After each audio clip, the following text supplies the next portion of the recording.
सलाम एक गरीब मुछेरा था जो रोज़ाना अपनी पुरानी कश्ती लेकर समंदर में जाता और मछलियाँ पकड़कर बाज़ार में बेचता, मगर क़स्मत इस पर ज़्यादा मेहरबान न थी। कई दिन वे खाली हुआ था, हाथ लौटता और उसके बच्चे भूखे सो जाते। एक दिन जब वो कई घंटे कोशिश के बावजूद कुछ न पकड़ सका तो उसने दिल बर्दाश्ता होकर जाल को आखिरी बार समंदर में डाल दिया। अचानक जाल में एक भारी चीज़ आ फंसी और जब सलीम ने जाल खींचा तो हैरत से उसकी आंखें फटी की फटी रह गईं। ये एक पुराना सुनहरी मुटका था जिस पर अजीब व गरीब नकूश बने हुए थे। तजस्सुस के मारे सलीम ने मुटके को झाड़ा और इसका ढक्कन खोल दिया। यकाएक एक धुआं निकला और देखते ही देखते एक खौफनाक जिन उसके सामने खड़ा हो गया, जिनकी आंखों में शौले दहक रहे थे, और वो ज़ोरदार आवाज़ में गरज कर बोला, मैं हज़ारों साल से इस मुटके में क़ैद था और मैंने कसम खाई थी कि जो भी मुझे आज़ाद करेगा मैं उसे जान से मार दूंगा। सलीम के होश उड़ गए।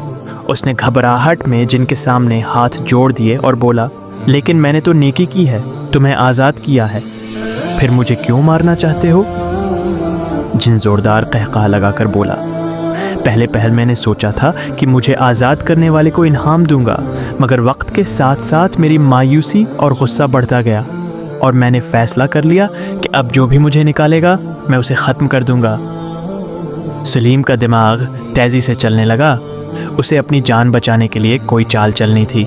वो एक लम्हे के लिए खामोश रहा और फिर चालाकी से बोला, मैं यकीन नहीं कर सकता कि इतना बड़ा जिन उस छोटे से मुटके में समा सकता है। मुझे सबूत दो। जिनको अपनी ताकत पर बहुत गुरूर था वो फ़ौरन दोबारा धुएं में बदलकर मुटके में चला गया। सलीम ने मौका गनीमत जाना और झट से मुटके का ढक्कन बंद कर दिया। फिर ज़ोर से हिंसते हुए बोला, अब तो हमेशा के लिए कैद हो गया। ए अहमक जिन चीखा चलाया, मनतें करने लगा, वादे करने लगा कि वो उसे बेशुमार खजाने देगा, मगर सलीम जान चुका था कि जिन पर भरोसा नहीं किया जा सकता। वो मुटके को मजबूती से बांधकर समंदर के गहरे पानियों में फेंकने ही वाला था कि जिन ने कहा, अगर तुम मुझे आज़ाद कर दो तो मैं तुम्हें ऐसा खजाना दूंगा जो तुम्हें हमेशा अमीर बना देगा। सलीम ने लम्हा भर को सोचा, फिर कहा, कसम खाओ कि तुम मुझे नुकसान नहीं पहुंचाओगे और मेरा गुलाम बन जाओगे। जिन ने बेबसी में कसम खाई। सलीम ने ढक्कन खोला और जिन बाहर आया, मगर इस बार वो पुरस्कुन था। उसने हाथ के इशारे से समंदर के नीचे एक ऐसी जगह दिखाई जहां खजाने से भरी हुई एक गार मौजूद थी। सलीम ने वो खजाना लिया और अमीर हो गया, मगर उसने एक और चालाकी ये की कि जिनको दोबारा मुटके में कैद कर दिया ताकि वो किसी और को नुकसान ना पहुंचा सके।